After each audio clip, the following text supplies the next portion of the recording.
하면 재정 건전성에 부담을 줄 수 있다며 재정 지출을 최소화해야 한다는 주장도 팽팽히 맞서고 있습니다. 자, 2026년 슈퍼 예산안을 둘러싼 논란에 대해 잠시 후 자세히 짚어보겠습니다. 최근 시중에 돈이 많이 풀렸다는 얘기 많이들 하죠. 가계대출도 사상 최고치고요. 또 국가부채도 늘고 있어서 부채를 걱정하는 사람들 많아졌습니다. 자, 통화량이 대폭발하는 시대를 어떻게 이해해야 하고 개인 투자자들은 또 어떤 생존 전략을 가져가야 하는지 조언을 담은 책 소개해드리겠습니다. 이 시간 유튜브로도 함께합니다.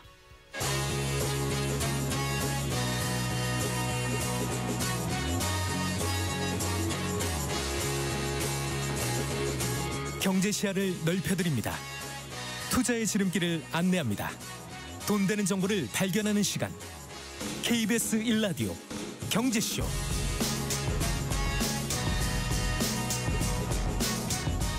먼저 오늘의 주요 경제 뉴스부터 정리해드리겠습니다. 경제 뉴스 브리핑 손석우 경제평론가와 함께합니다. 어서 오십시오. 안녕하세요. 안녕하세요. 그 한미 관세 협상의 결과물인 공동 설명 자료, 이른바 이제 조인트 팩트 시트가 최종 확정돼서 발표됐죠. 네, 드디어 나왔습니다. 오래 기다렸는데. 예. 일단 오늘 그 팩트 시트 합의 발표는 이제 한미 양국에서 동시에 있었고요. 우리는 이제 이재명 대통령께서 직접 발표했습니다. 한미 정상회담에서 다뤄졌던 내용들, 그리고 이제 회담 후에 합의가 됐다고 이제 발표된 사항들이 이제 팩트 시트에 모두 담겼습니다. 네. 시간이 좀 오래 걸렸던 거는 이제 무역과 통상 부문과 함께 이제 안보 협의가 동시에 이루어졌기 때문에 통합적으로 타결 지어졌기 때문에 좀 시간이 오래 걸린 면이 있고요. 이재명 대통령은 팩트 시트 발표를 하면서 한미 동맹의 굳건한 신뢰를 바탕으로 상식과 이성에 기초한 최선의 결과를 만들어냈다고 발표했습니다. 또 우리 경제가 충분히 감내할 수 있는 범위에서 또 상업적 합리성 있는 프로젝트 안에서 투자를 진행한다는 점 양국 정부가 확인을 함으로써 원금 회수가 어려운 사업에 투자를 빙자한 사실상 공여가 이루어지는 것 아니냐, 이런 일각의 우려를 확실히 불식했다, 이런 설명도 곁들였습니다. 안보 논의에 대해서도 한미 양국이 대한민국의 수십 년 수건인 그 핵 추진 잠수함 건조를 추진하기로 함께 뜻을 모았다고 밝히기도 했습니다. 네, 그래요. 자, 지금 그 팩트시트 핵심은 이제 관세 인하 또 대미 투자 부분이잖아요. 네. 당초 우리가 이제 합의했던 그 내용들이 어느 정도 다 담긴 거죠. 네, 다 담겼다고 보시면 되겠습니다. 네. 이제 무역 통상 분야에서 핵심은 한국이 3,500억 달러의 대미 투자를 한다. 대신 자동차와 반도체 같은 대미 수출 품목에 대한 관세를 낮추거나 최혜국 대우를 보장한다는 게 이제 골자인데요. 네. 이 한미 공동 팩트 시트에 따르면 미국은 한국산 자동차 부품, 그리고 원목 목재 제품에 대한 무역 확장법 232조 관세를 15%로 낮추기로 했습니다.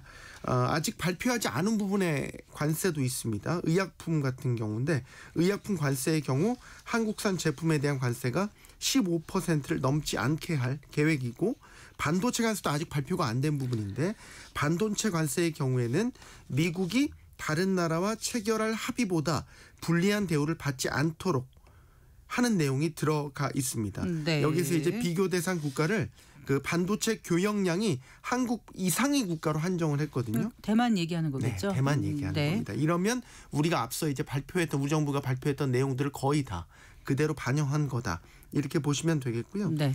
이제 미국은 또 이제 복제 의약품이나 또 미국에서 구할 수 없는 천연자원, 항공기 부품에 대한 15% 상호 관세는 없앨 방침입니다. 이 내용도 팩트시트에 담겨 있습니다.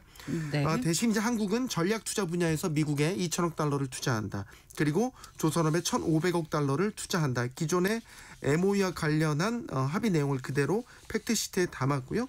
다만 이제 외환시장 안정 등을 위해서 투자액이 한 해에 200억 달러를 넘지 않도록 한다는 내용도 담겨 있습니다. 네.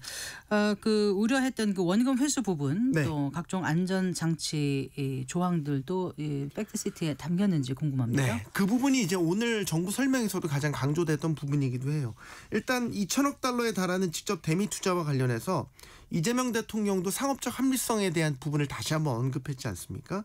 이거는 정확히 팩트시트엔 이 표현이 담기지는 않았어요. 다만 이전에 이제 김용범 실장이 한번 설명한 바가 있는데 앞으로 맺게 될 MOU의 1조에 명시될 예정이라는 걸 대통령실에서 다시 한번 설명을 했고요. 네. 그리고 이제 우리가 우려했던 거, 그 대미 투자와 관련해서 이제 직접 투자하는 2천억 달러가 외환 시장의 불안을 야기할 수 있다는 게 이제 우리가 우려했던 부분인데, 네. 요건 팩트시트에 외환 시장 안정이라는 소제목 아래에 이 아까 말씀드렸던 연간 200억 달러의 상한이라는 부분이 명시가 됐고요.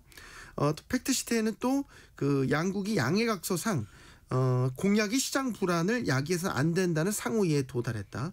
그리고 연간 200억 달러를 초과하는 금액의 조달을 요구하지 않을 것이다. 이거는 이제 앞서 말씀드렸던 연간 200억 달러 상한에 대한 구체적인 내용이 네. 여기 담겨 있는 거고, 하나 더 있습니다. 한국은 가능한 이 미화를 시장에서 매입하는 방식이 아닌 다른 방법을 통해 조달함으로써 시장에 미치는 잠재적 영향을 최소화할 것이다. 이 문구가 포함이 됐습니다. 이거 상당히 네, 중요합니다. 그러니까 우리 시장에서 직접적으로 달러를 조달해서 미국으로 보낸다. 이게 아니라 아니고. 다양한 방법들을 이제 추구할 수 있다라는 거죠. 우리 네, 정부 네. 설명은 예를 들어서 우리가 갖고 있는 외화 자산의 운용 수익을 통해서 조달하는 네, 부분, 네. 혹은 미국 현지에서 국채를 발행할 수도 있는 부분인 겁니다. 그러니까 우리 입장에서는 대미 투자를 하되 조달 방법을 좀 다양화해서 외환 시장의 부담을 줄일 수 있는, 이게 우리 정부의 입장이었는데 이게 그렇죠. 반영이 됐다는 말씀이신 반영되는 거죠. 거라고 볼 수 있겠죠. 또한 그 원화의 불규칙한 변동 같은 시장 불안을 야기할 우려가 있을 것으로 예상되는 경우에는 이것도 중요합니다. 한국은 조달 금액과 시점을 조정할 것을 요청할 수 있다. 이것도 사실 사전에 설명한 바가 있거든요. 네. 여기에 대해서 이제 미국은 신의를 가지고 적절히 검토할 것이다. 이런 내용이 이제 팩트시트에 담겨 있습니다. 그 다음에 협상 쟁점 중에 하나였던 이제 농축산물 추가 개방과 관련해서는 일단 선언적인 내용이 담겼습니다. 한국은 식품이나 농산물 교역에 영향을 미치는 비관세 장벽을 논의하기 위해 미국과 협력한다. 이 부분이 팩트시트에 담겼고, 우리가 네. 우려했던 부분, 쌀이라든지 쇠고기 시장 개방에 대한 내용은 포함되지 없다. 않았습니다. 네. 그리고요, 이제 안보 분야에서 그 핵 추진 잠수함 건조를 비롯해서 이제 합의했던 것을 알려졌던 내용들, 네. 그게 다 이제 담겨 있는지요? 네, 그렇습니다. 이번 이제 한미 정상회담에 어떻게 보면 파격적 성과를 볼 수 있는 게 핵추진 잠수함 건조와 관련된 것이었는데요. 여기에 대한 세부 내용도 담겨 있고요. 이 밖에 이제 마스카, 조선협력 프로젝트, 또 미국산 무기를 구매하는 것, 이외에도 다양한 안보 분야, 예를 들면 주한미군의 전략적 유연화라든지 전시작전 통제권에 이르기까지 광범위한 안보 합의 사항들이 다 담겼습니다. 네. 먼저 이제 우리 측의 수건 사업으로 꼽혔던 이제 우라늄 농축, 그리고 사용 후 핵연료 재처리 권한 확대에 대한 부분, 핵추진 잠수함 도입 등과 관련한 내용이 팩트시트에 포함이 됐고요. 특히 이제 핵추진 잠수함 도입의 경우에는 미국은 한국의 핵추진 잠수함을 건조하는 것을 승인했다. 네. 그리고 미국은 이 조선 사업의 요건들을 진전시키기 위해서 연료 조달 방안을 포함해서 한국과 긴밀히 협력해 나갈 것이다. 이 내용이 팩트시트에 그 명시가 핵추진 잠수함의 건조 장소가 관심사였지 않습니까? 이거 어떻게 됐죠? 정리가? 이거는 이제 팩트시트에 담기지는 않았지만 네. 정상 간에 이제 두 차례 논의가 있었지 않습니까? 한국에서 건조하는 것을 전제로 진행됐다는 점을 다시 한번 강조를 해서 네. 한국에서 건조한다는 점을 다시 한번 위성락 안보실장이 확인을 했습니다. 네. 또한 이제 중요한 게 이제 마스카 프로젝트라고 해서 한미 조선업 협력에 관한 이제 팩트시트가 이제 어떤 내용들이 담겨 있느냐인 건데, 이거는 저희가 기존에 알던 것보다 조금 더 진전이 됐고, 어떻게 보면 우리 정부 측의 요구가 좀 더 수용된 내용들이 담겼습니다. 어떤 내용이냐면 한국 내에서의 잠재적 미국 선박 건조를 포함해서 최대한 신속하게 미국 상업용 선박이나 전투 수행이 가능한 미군 전투함의 수를 증가시킬 것이다. 이 내용이 들어가는 거죠. 네. 이건 이제 마스카 프로젝트의 범위, 협력 범위가 확대되는 것을 시사하는 건데, 당초에는 이 마스카 프로젝트의 주 내용이 우리 한국 조선 기업들이 미국에 가서 투자하는 내용들이 중점이 됐단 말이죠. 근데 이 내용을 보면 한국에서도 미국 선박 건조를 하는 부분, 이런 것들이 내용이 담긴 거지 않습니까? 네, 네. 그러니까 여기에도 또 미국의 군함까지도 국내 조선소에서 건조할 수 있다. 이 가능성을 열어둔 내용이 포함이 된 거거든요. 이거는 사실 이제 국내 조선업에도 조금 더 활기를 더할 수 있는 내용들이 포함된 거니까 네. 우리 측 입장에서 조금 더 반길 수 있을 만한 내용이다라고 보여지고요. 다만 지금 팩트시트가 나왔습니다. 예상보다는 좀 많이 늦어지긴 했습니다. 네. 늦어지긴 했지만 그래도 이런 팩트시트 내용들을 보면 그동안 줄다리기한 성과가 어느 정도 잘 당겼다는 평가가 있고요. 네, 네. 다만 이제 MOU 체결이 남았습니다. 그래서 최종 타결을 위해서 아직까지도 조율할 점이 남아 있다라는 점, 특히 앞서 이제 반도체 관세라든지 아니면 상업적 합리성을 담보하기 위한 조금 더 조항들을 구체화돼야 된다라는 거는 네. 과제로 남은 부분입니다. 네. 자, 근데 오늘 증시는 또 큰 폭으로 조정을 받았습니다. 네, 뭐 오늘 같은 날 증시도 좀 큰 폭으로 오르면 좋았을 텐데 너무 많이 빠졌습니다. 이게 이제 이번 주에 사실 코스피가 좀 그래도 반등하고 상승세를 이어가면서 지난주에 조정물을 좀 만회하나 싶었는데 오늘 3% 넘는 큰 폭의 하락세. 그러게요. 그래서 예. 자칫 4천선도 위험할 뻔했습니다. 코스피 오늘 3.81%가 하락한 4,011.57에 코스닥은 2.23%가 하락하면서 897.70에 한 주일에 거래를 마쳤습니다. 외국인과 기관이 동반 매도에 나선 가운데 특히 외국인이 오늘 2조 원 넘게 주식을 팔면서 네. 사실상 뭐 지수가 견뎌낼 재간은 없었고요. 오늘 그 조선과 제약바이오 일부 종목을 제외하고는 대부분 업종이 다 파란불을 켰는데 네. 반도체 부진이 계속되고 있습니다. 네. 오늘 삼성전자는 5%대, SK하이닉스는 8%대의 급락세 나타냈습니다. 지금 미국 뉴욕 증시에서 간밤에도 많이 빠졌습니다. 이 셧다운이 해제된 이후에 경기 침체 걱정 그리고 AI 거품론이 계속되고 있고 네. 이로 인한 금리 인하 불확실성까지 겹치면서 이런 분위기가 국내 증시에는 반도체를 필두로 큰 폭의 조정으로 이어지는 양상입니다. 게다가 요즘 이제 그 외환 시장 변동성이 꽤 있어서요. 당국에 이제 구두 개입이 있었습니다. 네. 오늘 처음에 그 원달러 환율이 급격히 하락했었죠. 네, 그렇습니다. 오늘 그 주간 거래 마감가 말씀드리면은요. 네.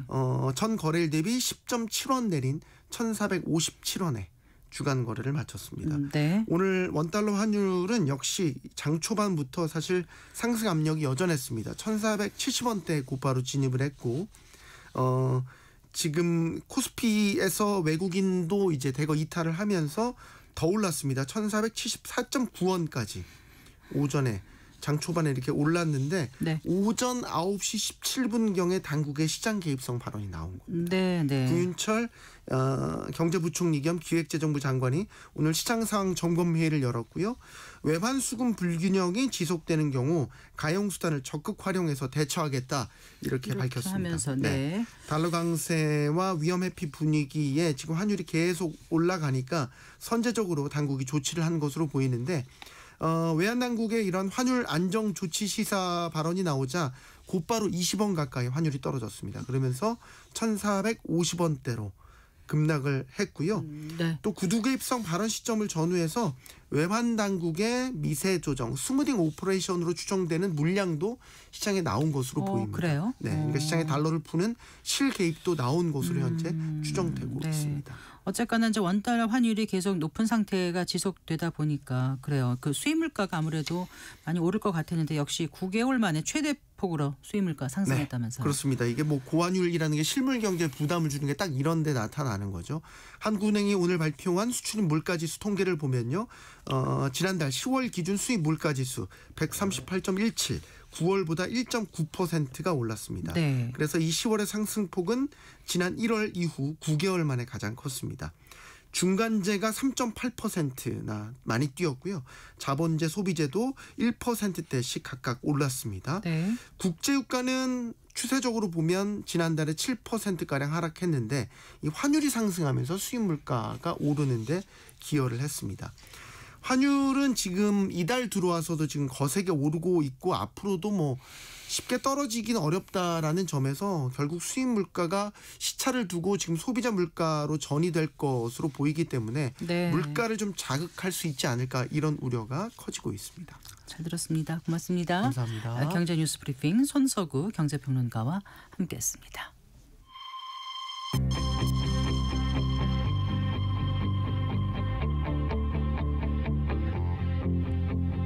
경제 전문가의 원포인트 레슨. 꼭 알아야 할 정보와 이슈를 알기 쉽게 풀어드립니다. 대한민국 경제 고수와 함께 투자의 맥을 짚는 KBS 1라디오 경제쇼. 진행의 성기영 아나운서입니다.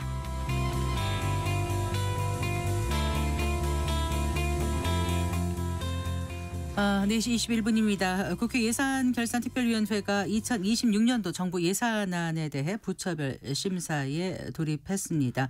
이 728조 원의 슈퍼 예산안을 두고 지금 여야가 이견 보이고 있는데요. 내년 예산안에 대한 쟁점 자세히 짚어보겠습니다. 양준석 가톨릭대학교 경제학부 교수 스튜디오에 모셨습니다. 반갑습니다, 교수님. 안녕하세요. 안녕하세요. 네, 지금 보니까 이제 내년 예산안이 올해보다 8% 정도 늘어난 거죠. 예. 728조 원. 네. 네. 그래요. 일단 그 이재명 정부의 첫 예산안이 나온 건데 쭉 보셨을 거 아닙니까, 교수님? 예. 전체적으로 총평을 좀 먼저 해주신다면은요. 예, 먼저 정부 측에서도 AI하고 R&D 예산 늘린 것을 굉장히 강조하고 있는데 요거는 긍정적으로 평가합니다. 요건 어떤 면에서 본다면은 미래를 위한 투자성 예산이기 때문에 네. 요거는 오히려 좀 강화시켜야 될 이유가 충분히 있는데요. 네. 그런데 요게 그 증가율로 보면은 AI R&D가 굉장히 많이 올라갔다고 봐도 금액면으로 본다면은 오히려 그 복지하고 행정이 더 많이 올라갔는데 네. 그래가지고선 우리 지금 말씀하신 대로 지금 전체 정부 지출이 8.1% 늘었는데 네. 그 금년에는 추경까지 합해가지고선 7.1% 늘었거든요. 네. 그런데 금년에는 우리가 지금 경기가 굉장히 나쁘니까 그러니까 이렇게 그 정부 지출을 증가하는 게 타당성이 있긴 한데 내년에는 네. 지금 한 1.8% 2% 정도 성장할 것으로 지금 예상하고 있단 말이에요. 물론 내년 가서 달라질 수도 있겠지만 네. 그러면은 이렇게 지금 성장률이 그 정도로 올라간다. 이 정도면은 우리 잠재 성장률, 보통 성장률 정도입니다. 네. 그렇다면 이렇게 많은 그 지출 증가가 필요할지 그게 좀 상당히 좀 염려되는 면이 있습니다. 지출 증가가 이만큼 필요할지? 예. 그러니까 지금 우리가 보통 때는 경기가 침체되면은 네. 그러면은 지출을 늘려가지고선 좀 경기를 회생시키려고 하는 게 보통이고 경기가 네. 너무 좀 활성화되면은 네. 오히려 인플레이션이 걱정되니까 네. 정부 지출을 줄이는 게 법이죠. 네. 그런데 지금 우리나라 보면은 팬데믹 때는 물론 이게 정부 지출을 늘릴 그 정당성이 충분히 있었던 때고 그래서 네. 선진국도 많이 그때는 늘렸죠. 그게 나중에 또 문제를 가지고 온 게 없지는 않지만 그런데 우리는 어떤 면에서 보면 팬데믹서부터 계속 지속적으로 좀 그 한 해만 빼놓고서는 정부 지출 증가가 상당히 높게 증가하고 있거든요. 네. 그래가지고선 이게 그 아까 얘기했던 그런 그 경기에 따라서 좀 조절되는 게 있나? 네. 그렇지 않으면 계속 그냥 지속적으로 올라가기만 하느냐? 네. 이게 좀 염려되는 면이 있고 그래도 그 아까 얘기했던 어떤 투자성 네. 그 지출은 계속 늘려야 될 필요성이 있는데 우리 생산성을 높여야 되니까. 네. 그런데 여기는 그 지금 금년에 늘린다는 게 이게 좀 상당히 기쁜 뉴스긴 하지만은 과거에는 이게 또 그렇게 오르지 않은 때도 있었고 그 다음에 또 여기에 대해서 그 R&D 예산 같은 게 효율적으로 써지느냐 네. 네. 그런 문제가 있었고 또 이렇게 R&D나 투자성 지출을 늘려도 거기에 대해서 제도 법, 규제 이런 것들이 뒷받침을 해줘야 되는데 네. 그런 뒷받침이 제대로 이루어졌나 이런 그래요. 뒷받침이 제대로 이루어지지 않으면은 돈을 많이 써봤자 소용이 없거든요. 네, 그래요. 일단 그 대통령이 이제 국회 시정연설에서 AI 시대를 여는 대한민국의 첫 번째 예산이다 이렇게 얘기를 하면서 이제 정부 예산안이 AI에 방점을 많이 두고 있는 것 같긴 한데 말씀하신 것처럼 그렇게 얘기는 했습니다만 실제 액수는 많지는 않다 이 말씀이신 거죠? 예, 그러니까 일단 여기서 AI 대전환이라고 분류한 정부의 숫자를 본다면은 네. 그 작년 6.8조 원에서 10.1조 원으로 10조 늘었다고. 천억. 네. 예, 그렇다고 말했는데요. 요거는 1.4% 증가밖에는 어떤 면에서는 안 됩니다. 네. 그러면 거기에 대해서 신산업 R&D 혁신 요 분야를 해서 따로 분류한 걸 본다면은 44조. 예, 44.4조 원, 예. 7.9조 원 증가했죠. 이건 6% 증가입니다. 네. R&D 예산 전체적으로 본다면은 그러면은 그 4.8% 증가했죠. 네. 그래가지고선 죄송합니다. 5.7조 원 증가했기 때문에 그거는 그 비율면으로 보면은 성장률 면으로 본다면 상당히 많이 증가했지만은 금액면으로 보면은 그렇게 크게 증가했다고 보기는 조금 어렵죠. 네. 그래가지고선 좀 투자성 이런 지출이 늘었다는 것은 좀 상당히 반갑게 받아들이지만은 거기에 비해서 이번에 복지 예산은 금액으로 본다면은 20.4조 원이 늘었어요. 8.2% 늘었고 그다음에 일반 지방 행정 같은 경우를 본다면은 10.4조 원 증가했습니다. 9.4% 증가했어요. 그렇군요. 이게 어떤 면에서는 정부의 원칙적으로 할 일이니까 네. 여기에 뭐 예산의 비중이 크고 증가율도 크고 뭐 그거는 뭐 그런 면에서 좀 생각할 수 있을지 몰라도 이렇게 빨리 증가했다는 것은 좀 염려되는 면이 있습니다. 네. 이번에 본 예산안을 보면은 이제 대선 공약이었던 국민 성장 펀드 조성을 위한 예산이요. 이게 지금 얼마가 편성된 겁니까, 교수님? 예, 지금 국민 성장 펀드 민간 국민 자금이라고 해가지고선 거기서 정부 기금하고 민간 기금하고 합쳐서 75조 원 정도 계획돼 있고요. 그 다음에 첨단 전략 산업 기금이라고 해가지고선 요거는 정부 보증 기금체하고 산업은행 자금을 출연해서 75조 원 정도를 또 이제 생각하고 있다고 합니다. 그러면은 요게 이제 산업별로 이제 분류될 텐데 뭐 네. 반도체는 21조 원, 모빌리티 15조 원, 바이오 백신 12조 원 등등 해가지고선 여러 첨단 산업들에 이제 가게 돼 있는데요. 네. 여기서 아까 얘기했던 민간 국민 성장 펀드는 이런 산업들 기업들에게 유동성을 제공하고 산업 자금은 초저리 금리 대출을 통해서 네. 기업 위험성을 부담을 감소시키고 그렇게 해서 좀 뭐랄까요 좀 리스크가 큰 그렇지만은 이득이 높을 수 있는 그런 투자를 좀 이제 뒷받침해 준다는 얘기인데 그런데 뭐 요게 잘 되면은 나쁠 건 없죠. 그렇지만은 조금 좀 염려되는 게 일단 과거 이런 경험을 본다면은 몇 년 지나면은 특히 정권이 바뀐다면은 이런 기금 이런 투자 펀드들이 좀 흐지부지하게 끝나는 그렇게 좀 제 역할을 못하는 그런 경우가 이제 좀 많이 보인 적이 있었고 그다음에 또 아무래도 정부가 참여하게 되니까 이게 어떤 수익성이나 어떤 혁신성보다는 뭐 정부 목적 좀 그런 데에 따라서 좀 또 사용도가 왜곡되는 경우가 있고 그것보다도 또 근본적으로 우리가 생각해 봐야 될 것은 뭐 미국을 이런 첨단 기술에 우리가 어떤 목표로 보고 있는데 그런 데는 이게 민간 자본 벤처 펀드나 엔젤 펀드 가지고 이런 것들을 해결하는 게 대부분이거든요. 네. 그런데 우리나라가 정부에 들어가게 되니까 그런 펀드보다는 좀 리스크 감수도 좀 약하고 그다음에 평가도 좀 어떤 객관적인 어떤 기술이나 미래 수익성보다는 그때 어떤 정치 배경이나 이런 것에 좀 영향을 받을 가능성이 크고 그래가지고선 우리가 장기적으로는 이 벤처 펀드 같은 걸 키워야 될 텐데 우리나라에는 왜 그런 게 잘하지 않느냐 이것을 좀 근본적으로 좀 원인을 찾아봐야 되겠는데요. 왜 그럴까요, 진짜? 예. 그게 뭐 우리나라의 어떤 이익이 어떻게 분배되느냐 뭐 이런 문제들도 있겠고 그 다음에 뭐 세금 제도 같은 것도 문제가 되겠지만 또 어떤 면에서는 이게 또 정부가 뒷받침하지 않으면 정부가 어디선가 그냥 이렇게 우리가 정부 위주의 펀드를 만드는 이유 중에서 하나가 정부가 여기에 들어가 있으면은 그래도 좀 제대로 된 뒷받침이 이루어질 거다 그런 좀 신뢰성이 생긴다고 해요. 신뢰성이 생기죠 아무래도. 그런데 미국 같은 경우는 오히려 정부가 들어오면은 이게 더 해로울 거다고 생각이 나니까 이게 생각이 어떤 면에서는 우리 과거 경험 때문에 좀 완전히 바뀐 거죠. 다른 거죠. 그래가지고선 그런 면에서 본다면은 일단 단기적으로는 이런 정부가 펀드를 마련한다는 게 우리가 긍정적으로 작용하겠지만은 장기적으로 본다면은 이런 정부 위주를 너무 의존하는 그런 습관을 강화시키지 않나 좀 그런 염려가 있네요. 알겠습니다. 자.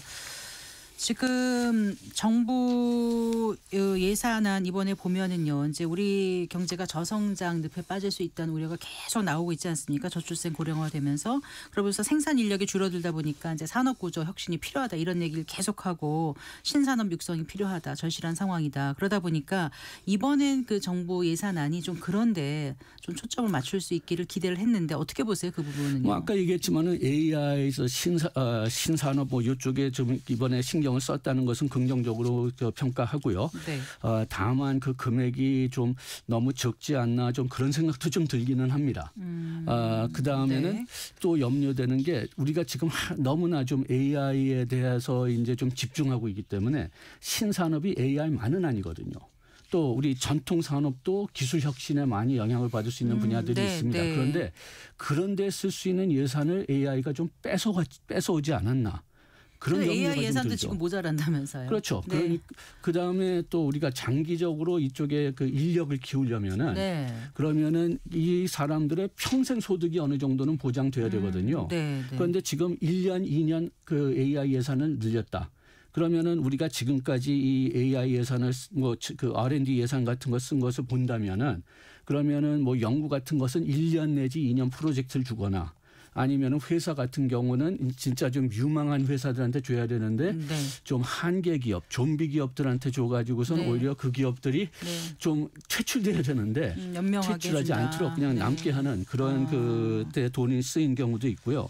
그 아까 이렇게 1년 내지 2년 프로젝트로만 계속 된다면은 뭐 금년이나 내년은 보너스 받으니까 좋겠죠. 그렇지만 이게 진짜 평생 소득을 올리느냐? 네. 평생 소득을 올려야지 우리나라의 젊은 그 고등학생들, 대학생들이 이쪽 분야로 들어가지 뭐 의대로 들어가거나 그렇게 다른 데로 빠지질 않거나 네. 또 지금 벌써 기술 있는 분들은 외국으로 나가기보다는 그래요. 우리나라에 있겠다. 네. 그런 생각을 하게 되는데 여기서 또 한 가지 좀 우리가 좀 주의해야 될 것은 예. 그 외국보다 소득이 좀 낮다고 해도 우리나라의 연구 환경이 좋으면은 남으실 분들 꽤 있습니다. 네. 그런데 그 여기서 뭐 행정적인 그러한 그 부담들이 많다든지 아니면은 요게 그 소득이 너무나 그냥 매년 차이가 나니까 그 평생 소득이 어떻게 보장되지 않는다든지 네. 그러면 할 수 없이 나갈 수밖에 없거든요. 네. 그렇기 때문에 이렇게 1년, 2년 동안 예산이 이쪽 분야에 늘었다. 네. 그것보다도 어떻게 좀 이렇게 좀 장기적으로 여기에 좀 예산이 늘 수 있는 그런 방법을 좀 생각해 봐야죠. 그리고 지금 그 지역화폐 예산이 지금 얼마가 편성된 거죠? 그러니까 1조 1,500억이라고 지금 원. 나왔고 네. 온누리 상품권도 여기에 추가로 한 4,500억 정도 된다고 지금 네. 나와 있는 것 같은데요. 이 부분에 대해서 지금 논란이 꽤 있더라고요. 어떻게 판단하세요? 네, 저는 네. 좀 여기에 효과성이 상당히 의심됩니다. 우리가 구체적인 연구 결과는 이제 팬데믹 때 썼던 그 연구 결과를 계속 활용하고 있는데요. 네. 그때 승수 효과가 0.3%밖에 더 안 난다고 나왔습니다. 네. 그러니까 1조 원을 써도 네. 이게 소비하고 GDP에 반영되는 거는 한 3천억 원밖에 더 안 되니까요. 네. 요거를 뭐 예를 들어서 뭐 인프라 건설하고 비교해 본다면 인프라 건설은 승수 효과가 한 0.8이 나오고요. 연관 효과가 크니까요. 네. 예. 네. 그다음에 또 그 정부가 직접 뭐를 구매한다면은 한 0.9 나온다고 그렇게 그 한국은행이 계산했는데 네. 이게 우리가 지금 이 예산에 대해서 그 지속성이나 이런 걸 걱정할 때 네. 승수 효과가 0.3%밖에 안 되는데 이렇게 그 돈을 많이 쓰는 게 좀 적절한가?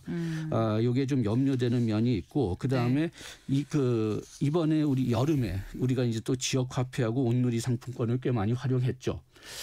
그래서 여기에 대해서 이제 결과가 좀 나와야 될 텐데 상당히 많은 분들이 승수 효과가 팬데믹 때보다는 높지 않을까 하고 높을 거다. 예, 네. 그렇게 뭐 희망하고 계시는데 네, 네. 그런데 지금 뭐 아직 연구는 안 나왔으니까 그 결과를 나중에 봐야 되겠지만은 지금 일단 봐서는 그렇게 크게 높아지지는 않았을 것 같아요. 왜냐하면은 네. 그 지역 화폐 지급이 끝났을 때 소비도 다시 줄었으니까요. 네, 그래요.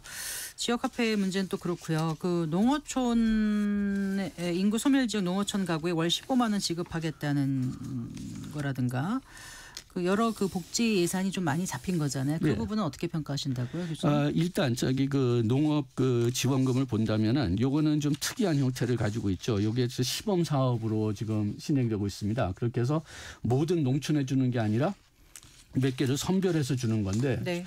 이게 일종의 그냥 실험이죠. 저는 그렇게 실험적으로 정책을 먼저 해본다는 것은 긍정적으로 평가합니다. 네. 우리가 과거를 본다면은 어떤 공평성 문제 왜 쟤네들은 15만 원 받는데 우리는 안 받느냐. 그래가지고선 정책을 처음서부터 이게 실증이 없는데 네. 그런데 너무 크게 시도해가지고선 그 큰 실패로 그 결과가 나온 경우가 좀 너무 많거든요. 네. 그렇게 해서 이렇게 실험으로 이제 먼저 몇 지역에 해본다는 것은 아주 찬성인데 그럼에도 불구하고 이 한 달에 15만 원 기본소득 때문에 농어촌의 그 인구 감소가 크게 줄어들까? 네. 여기에 대해서는 좀 제가 의문이 좀 크고요. 네. 또 10월 노동 통계를 보면은 농업 노동자들이 감소했고 거기에 비해서 사회복지 산업 노동자가 증가했어요. 네. 그러니까 이게 그 어떤 면에서는 농업은 다른 데서 할 수 없는 사람들이 가는 데인데 네. 그 사람들이 정부가 지원해 주는 직업으로 갔다는 거니까 네. 시내로. 그렇기 때문에 그 서로 이렇게 충돌되는 정책은 없어야 되겠습니다. 네. 그 총론적으로 좀 말씀을 해주세요. 지금 전체적으로 이제 정부가 확대 재정 기조로 가겠다고 지금 발표를 한 거고요. 지금 이제 작년보다 그러니까 올해보다 8.8% 정도 늘어난 예산안이 지금 나왔습니다.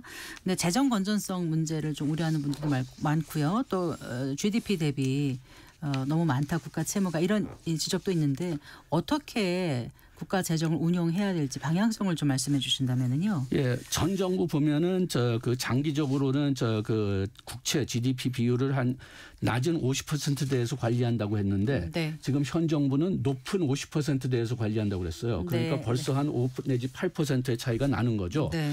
아직까지 우리나라의 그 국채 GDP 비율이 한 50% 정도니까 네. 여유는 있지만은 네. 우리가 좀 그래도 좀 걱정해야 될 게 상당히 많습니다. 첫째는 우리나라가 기축통화 국가가 아니니까 네. 돈을 빌리기가 어렵고 인구 구조상 국채가 늘 수밖에 없는 구조에다가 그다음에 또 우리가 연금 같은 문제도 지금 남아 있고 네. 그다음에 청년 지원 필요성도 남아 있고 그래가지고선 지금 이렇게 빨리 우리가 좀 빠른 속도로 이 국채가 증가하고 있으니까요. 네. 빠른 속도로 증가하는 게 그렇게 좋은 거냐? 그거는 네. 지금 굉장히 좀 우리가 좀 주목을 해야 될 거고 그다음에 지금 선진국 우리보다 그 국채가 훨씬 많지만은 선진국들이 지금 이 채권 때문에 국채 때문에 지금 많이 국채 시장이 요동치고 있습니다. 네. 프랑스, 독일, 미국, 네. 네. 일본.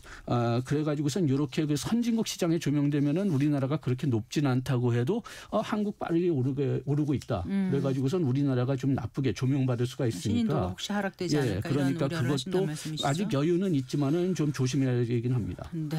그래요. 자, 이제 이미 국회로 공이 넘어간 건데 지금 여대 야소인 국회 상황을 보면은 지금 예산안이 거의 이대로 가지 않을까 싶거든요.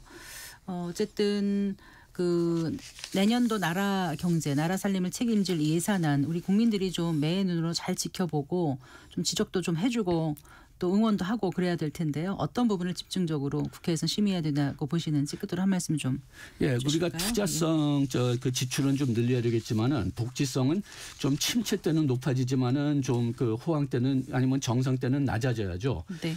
그런데 지금은 계속 늘고 있다. 그래서 그게 장기적인 추세에 좀 관심을 가지셨으면 좋겠고 네. 장기적인 추세에 관심 준다면은 우선순위를 둬야 됩니다. 정책의 우선순위를. 네. 그렇게 해서 제 개인적인 선호도는 아까 얘기했지만 미래를 위한 투자성 은 좀 활발히 써야 되겠지만은 네. 복지성은 좀 그 당시에 좀 이제 상황에 따라서 조절할 수 있는 상태로 가야 될 텐데 네. 그렇다면은 우리가 지금 의무 지출을 많이 늘리느냐 네. 이것도 상당히 좀 주목을 해야 됩니다. 네. 그리고 우리나라의 우선순위가 뭐가 돼야 될 건가?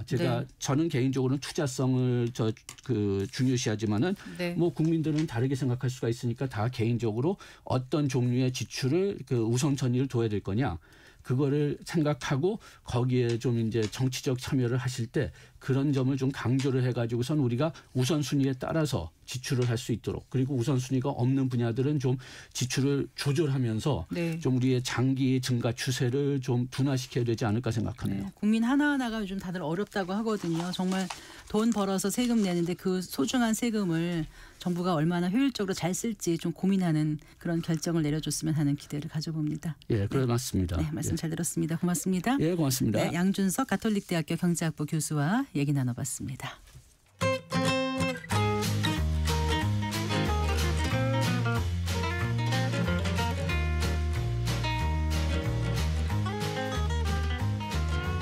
경제 맛집 투자 핫플. 지금은 돈 벌기 딱 좋은 시간. KBS 1라디오 경제쇼.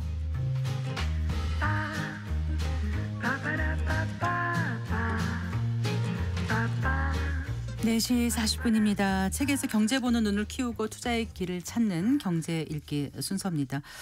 급격하게 늘어나는 통화량으로 달라지고 있는 세계 경제의 흐름에 대해서 분석해 놓은 책이라고 합니다. 돈의 대폭발, 오늘 소개해드리죠. 미래에셋 투자와연금센터 이상건 센터장과 함께하겠습니다. 어서 나오십시오. 예, 반갑습니다. 안녕하세요. 예. 예. 굉장히 제목이 자극적이죠. 예, 화끈하죠. 돈의 대폭발. 네, 누가 쓴 건가요? 조선일보 손진석 기자가 쓴 책인데요. 네. 손 기자 같은 경우는 특파원 출신으로 국제금융시장 좀 오래 취재해왔던 경험이 있는 사람이고 네. 21세기에 특히 통화량이 폭발적으로 증가하는 시대를 어떻게 보고 그 이유는 무엇이고 배경을 알아야 되고 더 중요한 건 그 속에서 우리가 어떤 자세로 그 생존 전략을 짜야 되는지. 요즘 우리에게 굉장히 그쵸. 예. 중요한 내용일 것 같아요. 네, 맞습니다. 그리고 여기에 통화량 문제에 더해서 이제 요즘 관심 많은 비트코인, 뭐 스테이블 코인 네. 이런 가상 화폐들 있지 않습니까? 이런 것들, 이런 디지털 자산들이 여기서 뭐 기술적인 얘기를 하는 것이 아니라 왜 미국이나 이런 중국이나 이런 국가들에서 지정학 쪽의 관점에서 디지털 자산을 어떻게 다루고 있는지 이런 거를 소개하고 있는 책입니다. 그러니까 네. 뭐 통화량을 중심으로 현재 국제 금융, 국제 경제를 개관할 수 있는 책이라고 보시면 될 것 같아요. 네. 예. 요즘 돈이 풀렸다 이렇게 얘기하거든요. 도대체 얼마나 풀린 건지 좀 그 집계된 게 있으면 말씀해 예, 주실까요? 우리나라 얘기를 네. 드리는 게 훨씬 좋을 것 같아요.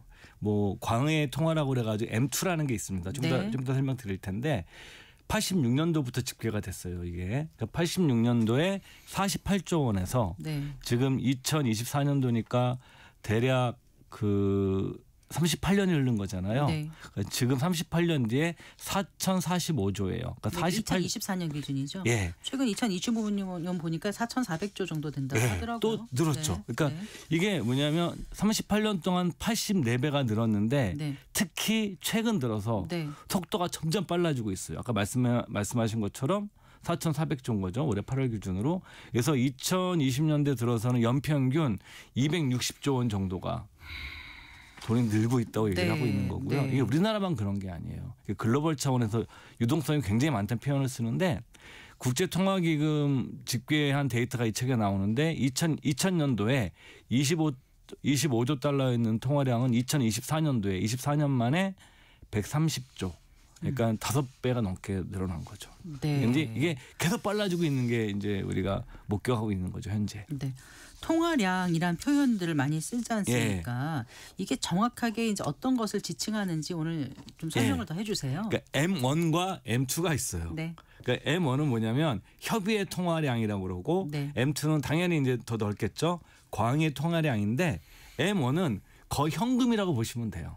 우리가 이제 은행에 넣어놓은 수시 입출금식 통장에 넣어놓은 요금을 예금이라든가 네. 뭐 일반적인 예금, 그다음에 현금, 네. 그냥 현금도 주고 있을 거니까 그 은행에 넣어놓고 있을 테니까 그러니까 언제든지 내가 당장 현금으로 바꿀 수 있는 거. 그게 M1이다. M1이죠. 네. 그러니까 M2는 현금으로 바꿀 수 있는데 한 며칠 걸리는 거 쉽게 생각하시면 우리가 뭐 양도성 예금 증서라든가 네. 뭐 여러분들 은행이나 증권사가 하시는 머니마켓 펀드라든가 CMA 수시입출금식 뭐 이런 상품 같은 것들이 네. 전부 다 그다음에 정기 예금 네, 예금 같은 네. 것들인데 M1보다는 조금 더 걸리지만 네. 언제든지 현금에 가까운 보다 넓은 돈. 네. 그래서 저자는 이렇게 표현을 해요. M1은 사실상 현금이고 네. M2는 유동성이 높은 돈. 그러니까 우리가 M2라고 그러면 그냥 언제든지 유동할 수 있는 돈이라고 생각하시면 돼요. 언제든지 대기했다가 어디든지 흘러갈 수 있는 돈이다. 당연하죠. 예. 이렇게 생각하면 쉬울 것 같아요. 예. 근데 그 M2, M1 다 합해가지고 지금 그러니까 빠른 M2죠. 속도로 M2가 늘고 있는데 빠른 속도로 예. 늘어서 지금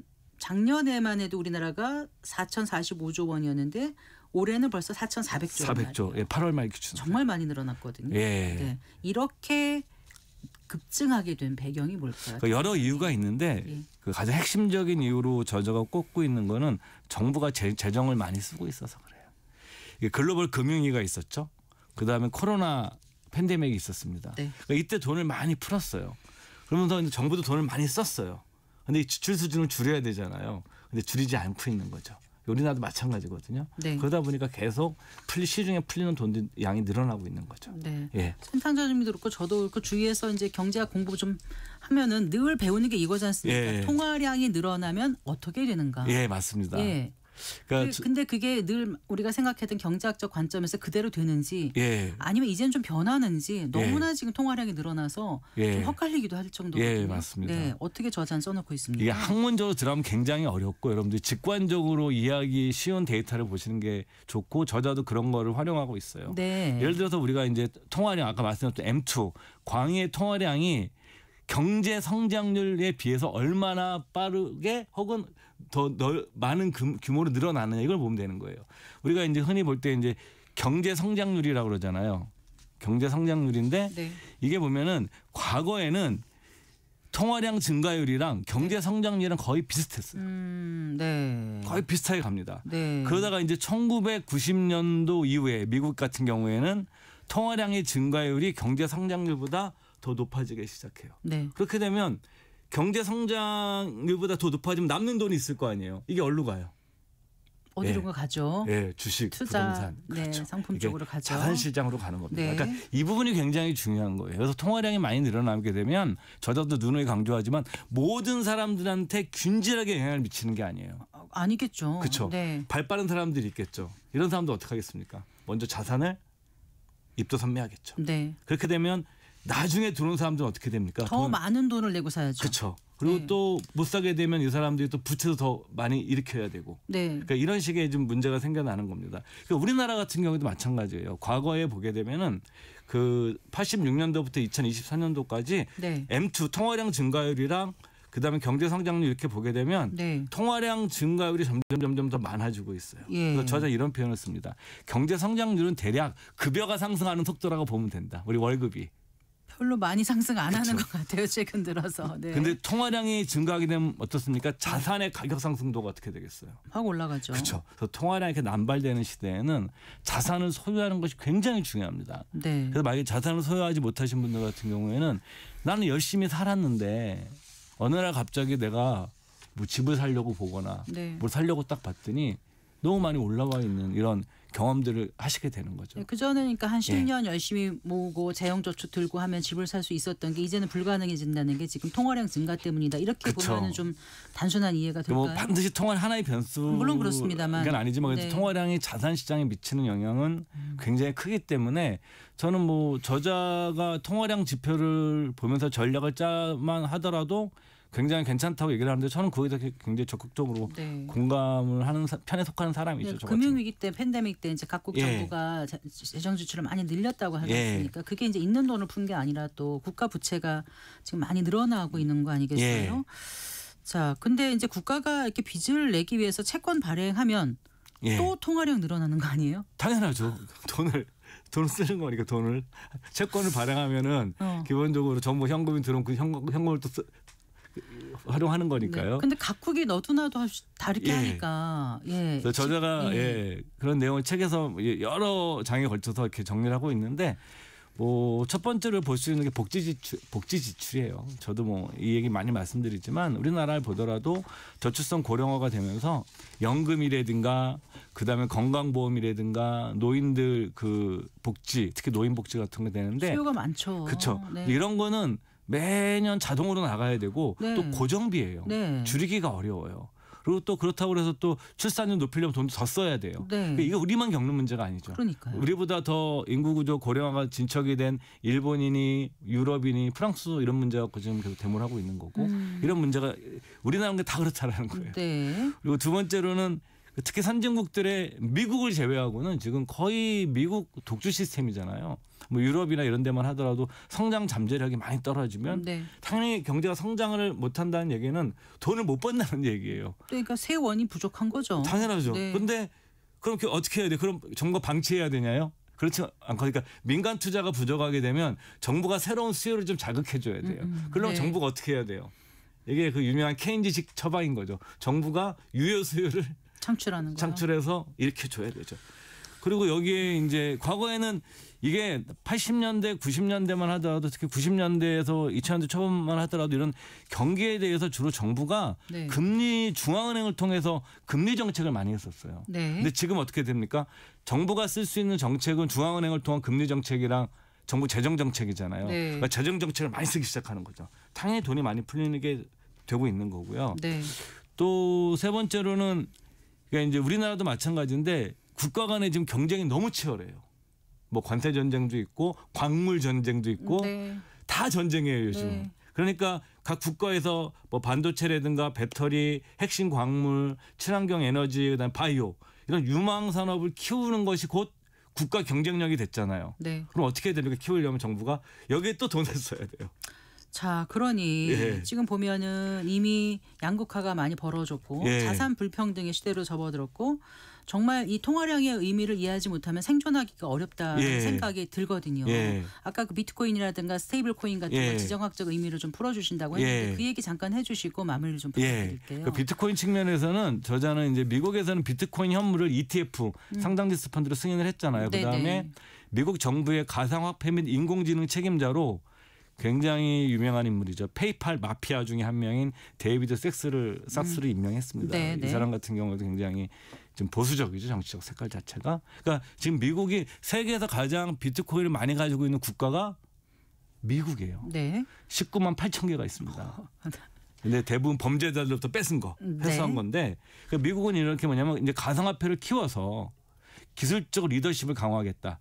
그걸 통해서 뭐죠? 중국을 견제하겠다는 거고요. 그다음에 스테이블 코인은 이게 스테이블한 표현이 있잖아요. 안정적이라는 표현인데 네. 미국 국채를 담보로 해서 디지털 화폐를 만들어낸 거예요. 네. 그러니까 비트코인은 디지털 금에 가깝고 저자의 표현은 그 스테이블 코인은 디지털 화폐에 가까운 네, 거예요. 네. 근데 이건 뭐냐면 미국 국채를 담보로 하잖아요. 근데 미국 정부가 부채가 많아요, 안 많아요? 많죠. 그러니까 스테이블 코인 시장이 커지면 네. 미국 국채 이거 많은 거를 스테이블 코인이 사줄 수 있어요, 없어요? 있죠. 있죠. 그러면 자연스럽게 통화해도 늘어나요, 안 늘어나요?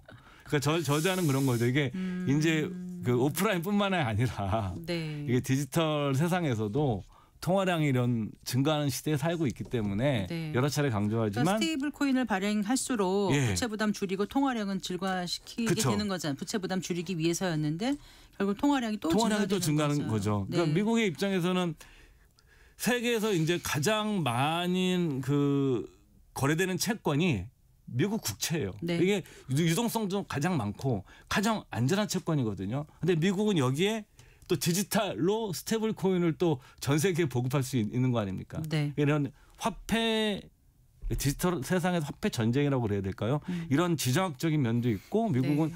국가 부채 문제도 해결을 하고 네. 기술적 리더십도 갖고 이런 다목적 포석이 있기 때문에 스테이블 코인을 지금 키우려고 한다라는 게 저자의 의견이죠. 저희 프로그램 청취하시는 분들은 이제 기본적인 이런 큰 틀에서 이해는 다 되셨을 것 같아요. 예. 정작 저자는 그래서 경제 공식이 바뀐다라는 예. 부제를 달고 있는데 돈의 대폭발 시대에 돈의 파도를 어떻게 넘어야 될지 어떻게 받아들여야 될지 그 해법을 좀 제시하고 있는지요. 저자는 이제 뭐냐면 저자 얘기는 간단한 겁니다. 통화량 지표를 관심 있게 봐라. 네. 두 번째 뭐냐면 통화량이 미치는 영향의 의미를 이해해야 된다. 네. 세 번째 그러면 통화량이 이렇게 늘어날 때 개인들 어떻게 대응해야 되느냐? 그거는 자산을 소유하는 겁니다. 네. 그러니까 부동산이든 주식이든 금이든 그러니까 이거 꼭 어떤 거가 유망하다라는 것이 아니라 네. 통화량이 많아지면 자산의 상대적 가치가 높아지는 세상으로 가는 거예요. 네. 그 통화량이 많이 풀리면 시간이 흘러가면서 자산의 상승 속도도 빨라질 수 있기 때문에 여러분들께서 통화량과 자산 시장의 연결고리를 이해하시면서 거기 자신의 인생 전략과 투자 전략을 짜는 게 그러니까 소위 중요하죠. 전문가들이 말하는 뭐 집값이 오른다 내린다 뭐 주식이 이렇다 이런 걸 떠나서 큰 틀에서 통화량을 보면 예. 방향성을 읽을 수 있기 때문에 맞습니다. 항상 주의 깊게 통화량을 보라 이런 예. 얘기를 하고 있는 것 같네요. 예, 딱 잘 정리해 주셨습니다.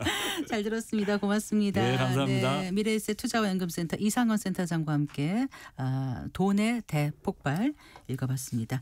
마칠 시간입니다. 성기영의 경제쇼 오늘 순서 여기까지입니다. 주말 잘 보내시고요. 저는 다음 주 월요일 오후 4시 5분에 여러분 다시 찾아뵙겠습니다. 아나운서 성기영이었습니다. 고맙습니다.